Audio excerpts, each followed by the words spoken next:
네, 이스라엘과 이란 종전이냐 아니냐 아직도 분분합니다. 사실 저희가 스튜디오 들어오기 전까지도 이 전쟁과 평화 사이를 몇 번 오갔는지 모르겠습니다. 도대체 얘기가 어떻게 흘러가고 있는 것인지 정확한 도움 말씀 주실 분, 한국군사문제연구원의 김열수 안보전략실장님 모셨습니다. 실장님 어서 오십시오. 네, 안녕하세요. 예. 자, 이란이 카타르 미군 기지까지 공격하는 걸 보고 이거 일이 정말 크게 번지겠구나 싶었는데 갑자기 오늘 새벽에 종전 소식이 들려옵니다. 그러다가 오늘 오전에는 또 그게 아니다 이런 반박이 나왔고요. 지금 상황이 어떻게 돌아가고 있는 걸까요? 예, 이란 현지 시간으로 이제 말씀을 드리는 게 좋을 것 같은데요. 이란 현지 시간으로 오늘 새벽 2시에 이란이 카타르에 있는 미 공군 기지를 향해서 14발의 미사일을 발사했거든요. 네. 그런데 이제 이란이 이 미사일을 발사하기 전에 카타르한테 이미 얘기를 해줬습니다. 통보를 했다고. 예, 우리가 미사일을 발사한다. 그러다 보니까 이제 미군은 여기에 대비할 수가 있었고요. 그중에 13발은 격추를 했고 한 발이 떨어지긴 했는데 아주 경미한 정도의 피해만 입었던 걸로 나오고 있습니다. 그런데 그 이후가 이제 재미있는 상황이 벌어지는데요. 네.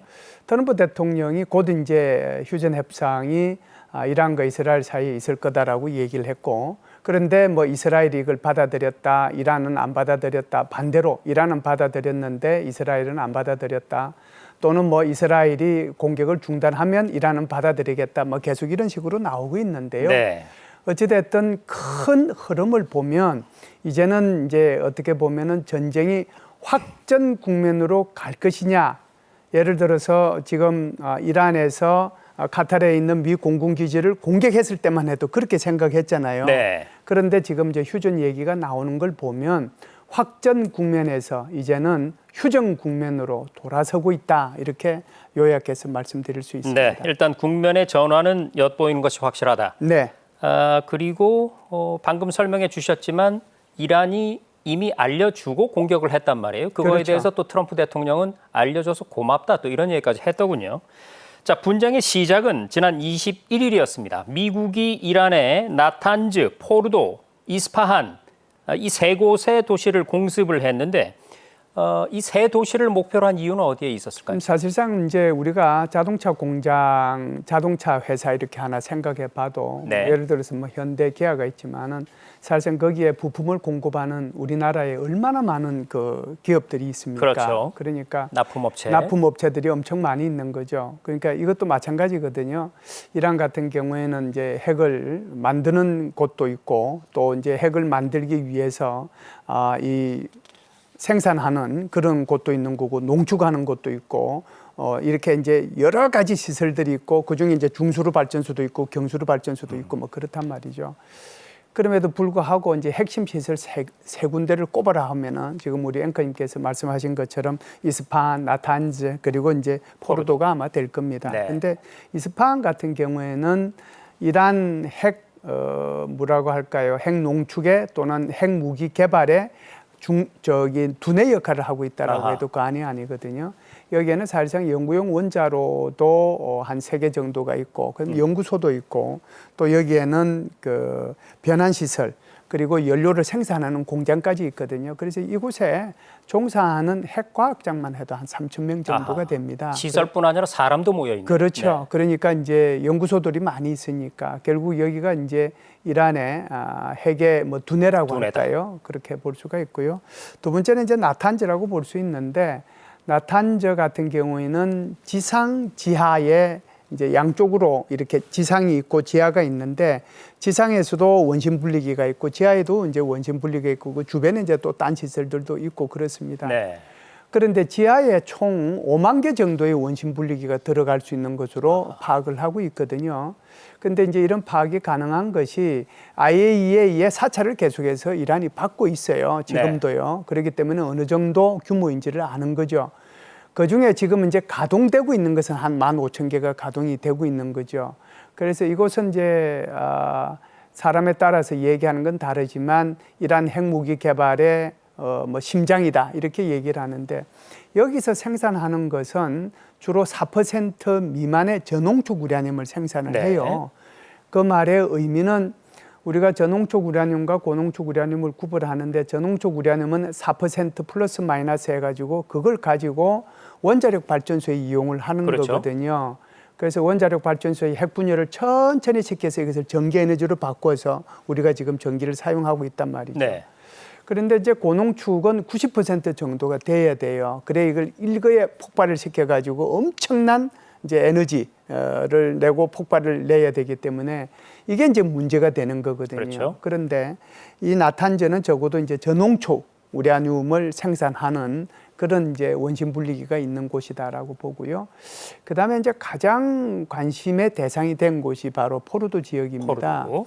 이제 포르도는 포르도 산이라고 하는 거 뭐 해발 한 950m 정도 되는데 완전히 암석 덩어리예요. 네. 거기다가 다시 지하로 아하. 80에서 100m 정도 지하에 들어가 가지고 이 원심 분리기를 가동하고 있는데 이것이 이제 나탄저하고 좀 차이가 나는 것은 이곳에서는 고농축 우라늄을 그렇고. 생산을 하고 있는 거예요.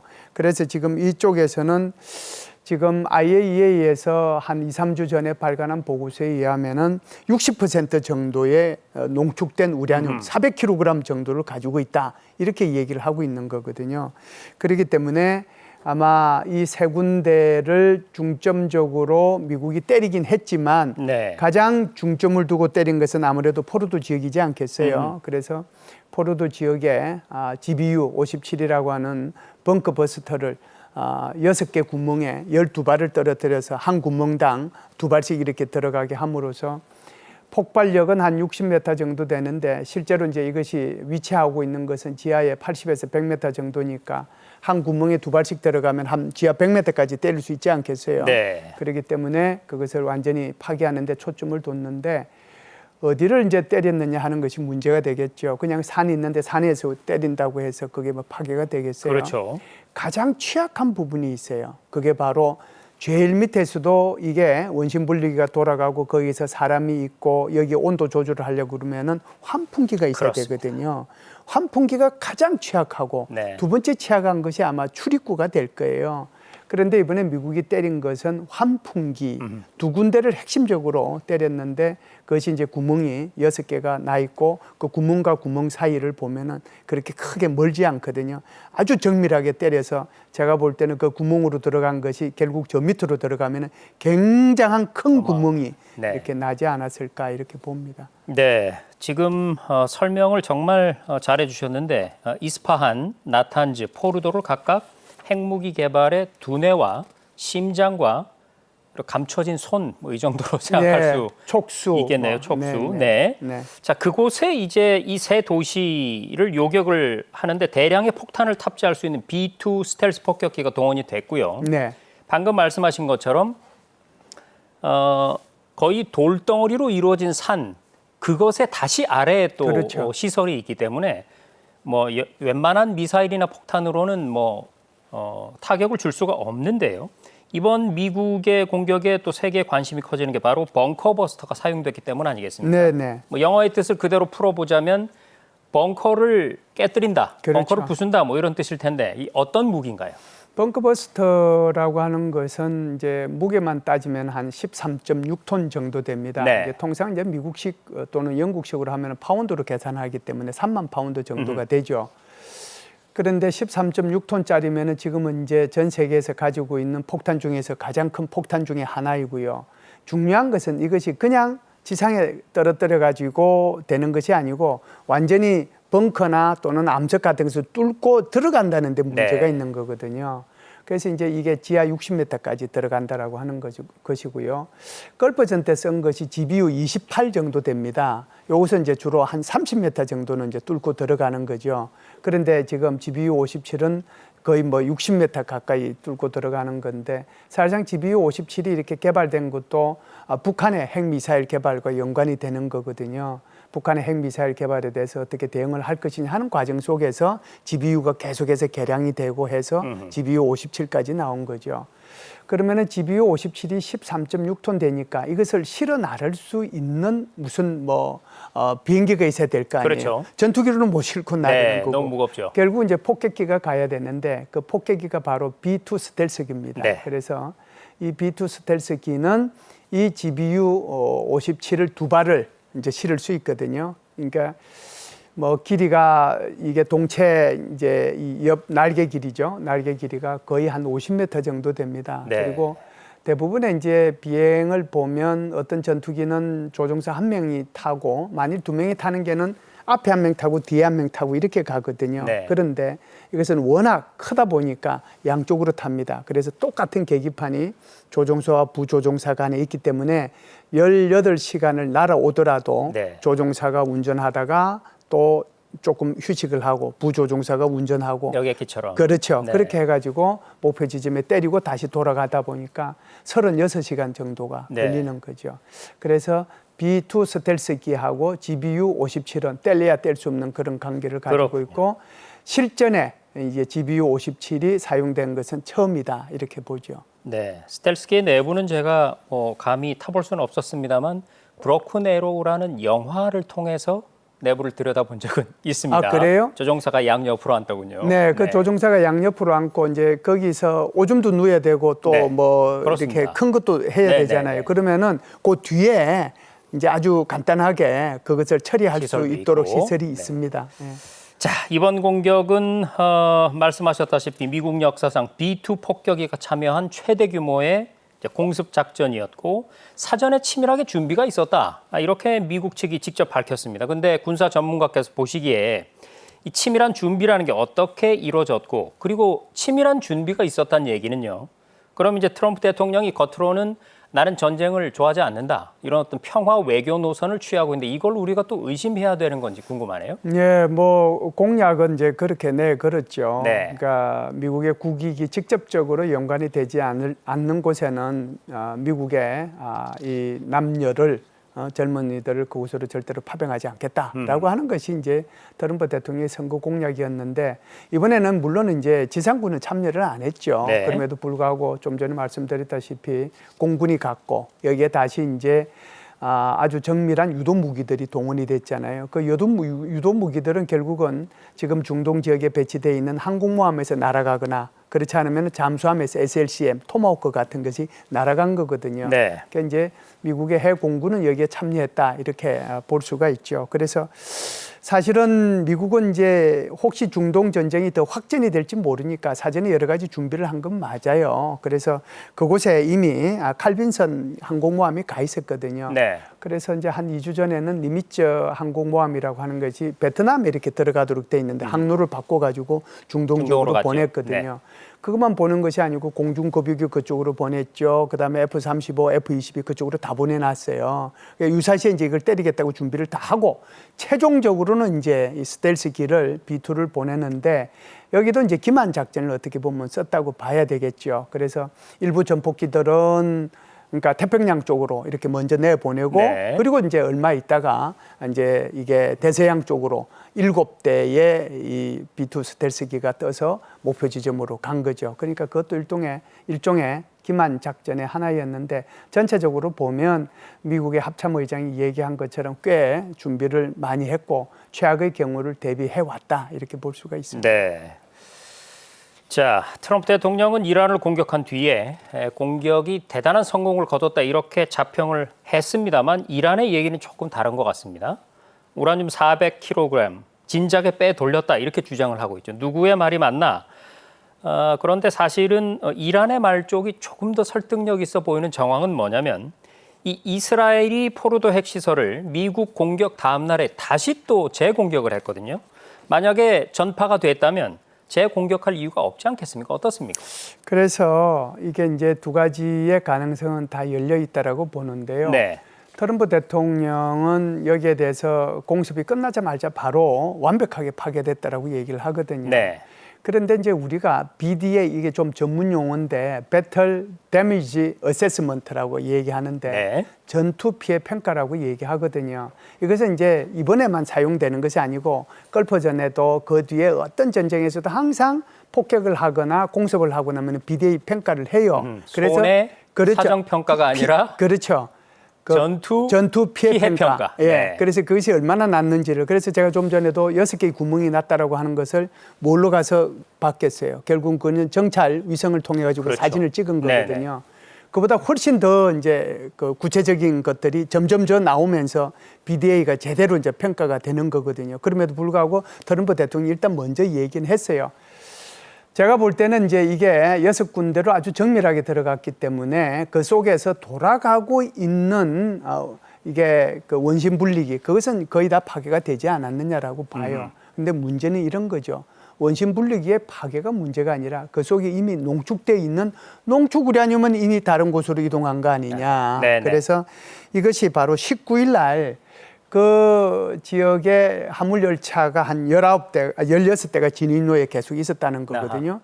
그 이후 있을 이유가 없단 말이에요. 그렇죠. 그런데 그게 있었다라고 하는 것은 그중에 이 농축 우라늄과 관련된 그런 것들을 빼낸 거 아니냐. 그렇다라고 하면 이제 여기에 이제 신빙성을 이제 뭐 더 할 수 있는 것이 지금 말씀하신 것처럼 거기 폭격을 한 그곳에다가 포르도에 왜 이스라엘이 그 다음날 다시 폭격을 했겠느냐 그런 이제 의문도 하나 있을 수 있고, 두 번째는 그렇다라고 하면은 거기에 폭격을 해서 그것이 다 깨지고 그리고 우라늄에 무슨 피해가 입었다라고 하면 그쪽으로부터 방사능이 누출이 돼야 되는데 그것이 아직까지 누출이 안 되고 있는 거 아니냐. 그런 것들에 의문이 있기 때문에 지금 두 가지 상황은 다 열려 있습니다. 그래서 조금 이거는 좀 시간을 두고 지켜봐야 될 필요가 있다 이렇게 봅니다. 네, 잘 알겠습니다. 시설은 파괴했으되 우라늄 빼돌렸다. 이렇게 보면 양쪽 다 맞는 얘기를 하고 있는 걸 수도 있네요.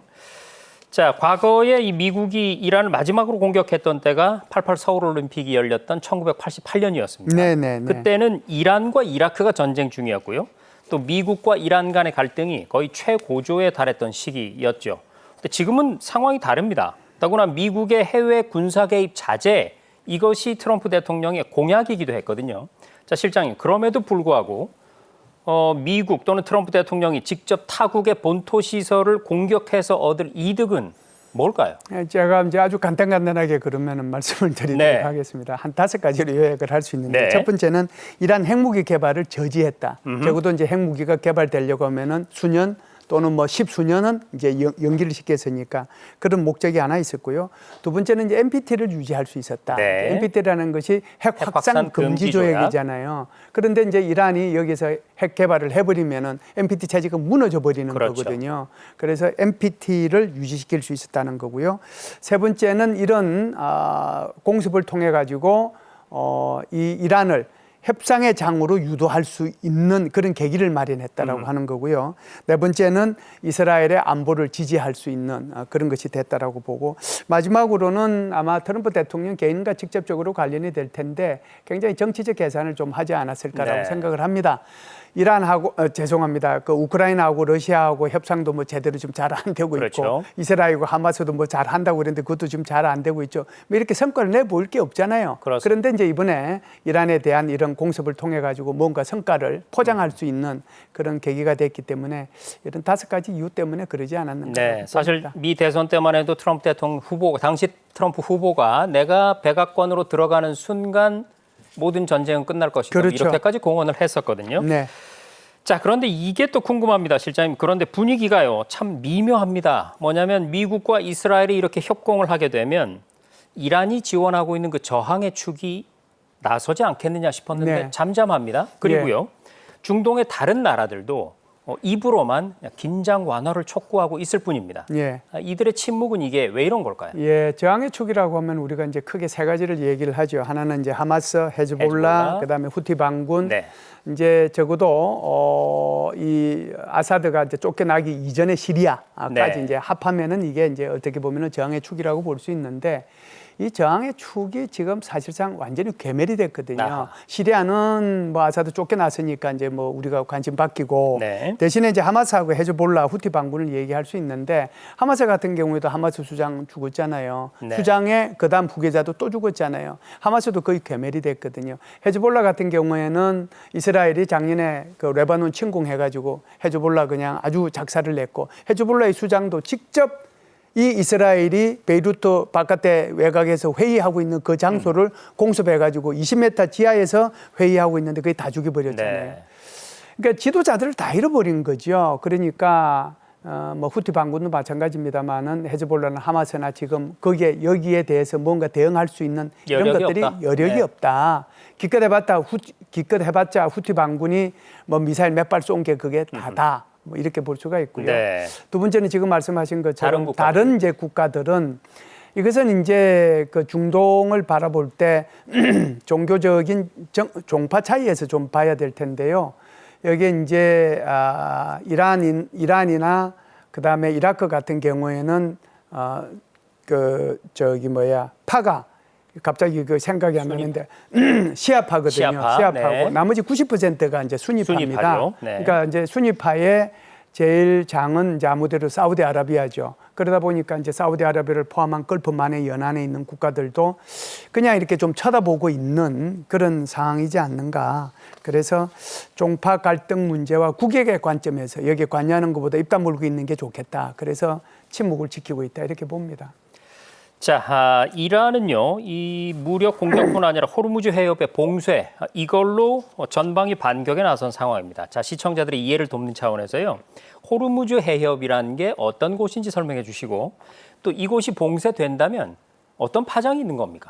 호르무즈 해협은요, 지금 길이는 한 160km 정도 되고 폭은 한 33km 정도 되는데 아주 긴 데는 뭐 훨씬 더 길죠. 근데 네. 가장 좁은 곳이 그렇다는 거고 그 중에서도 가장 좁은 곳, 그러니까 UAE하고 이란 그 사이에 있는 거기서 실제로 선박이 항로 가능한 구역은 6km밖에 안 되고요. 대부분이 이란 영해 쪽에 있습니다. 그래서 이란이 통제를 하려고 그러면 얼마든지 통제할 수 있는 것이 바로 호르무즈 해협이고요. 그럼에도 불구하고 옛날에 1980년, 88년 이란 이라크 전쟁 때도 완벽한 이런 그 호르무즈 해협을 통제한 적은 없습니다. 부분적으로 뭐 통제는 하긴 했고 그것을 통과하는 이란의 동맹국, 이라크의 동맹국 또는 이라크의 선박 이런 데 대해서는 공격을 한 적이 있죠. 네. 그런데 여기에는 전 세계 석유 물동량이 25%가 통과하고 있고요. LNG의 20%. 우리 한국 같은 경우에는 지금은 이제 중동뿐만 아니고 그다음에 북미산, 그다음에 인도네시아산 이런 데서 이제 원유가 들어오지만 그걸 이제 빼면은 나머지 죄송합니다. 중동에서 들어오는 게 한 80%인데 네. 80%의 99.9%가 그쪽을 통해서 들어오는 거거든요. 그러니까 호르무즈 해협은 굉장히 중요한데 우리뿐만 중요한 게 아니고 중국한테도 중요합니다. 이란 석유 수출의 90%가 중국으로 수출하거든요. 여기 막혀버리면 중국 아무것도 안 돌아가요. 네. 그리고 이란 스스로도 고통스러운 상황이 되죠. 그러니까 자성자박이 될 수 있는데 대부분의 이란으로 들어가는 것이 전부 다 호르무즈 해협을 통해서 이란으로 수출입이 이루어지는 거거든요. 그러니까 이란도 못하는 거거든요. 그래서 아마 여러 가지 옵션이 있었을 텐데, 그러니까 뭐 이 중동 지역에 있는 미군 기지를 공격할 것이냐, 호르무즈 해협을 봉쇄할 것이냐 이런 여러 가지 옵션 중에서 고민한 것이 결국은 카타르에 있는 미군 기지 하나 정도 때리는 것으로 끝내지 않았는가 이렇게 봅니다. 네.